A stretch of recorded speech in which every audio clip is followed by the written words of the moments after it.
அவர்களும் நம்மைப் போல மனிதர்களே. அவர்கள் விழி திறந்து பார்ப்பார்கள், செவி திறந்து கேட்பார்கள், வாய் திறந்து பேசுவார்கள். அவர்கள் பார்ப்பதும் பேசுவதும் கேட்பதும் நமக்கு புரியாது.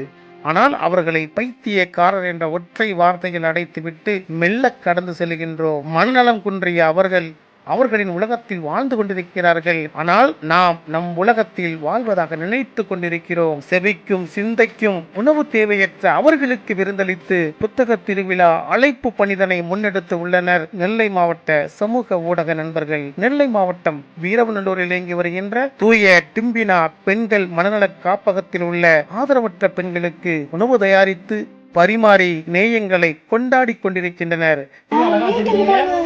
எல்லாம் வீட்டுக்கு போறது எல்லாருமே கண்டிப்பா நடக்கும். வந்ததுல எல்லாம் பார்த்து ரொம்ப சந்தோஷம்.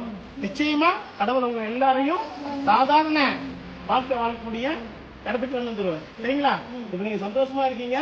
இந்த சந்தோஷம் சமூகத்தோட சேர்ந்து வரும். எங்களையும் புத்தக திருவிழாவிற்கு அழைத்து செல்லுங்களேன் என்ற அவர்களின் கூக்குரல்கள் ஆதோறும் இன்னமும் ஒலித்துக் கொண்டே இருக்கிறது. வாருங்கள் 9வது பொருணை நெல்லை புத்தக திருவிழாவிற்கு.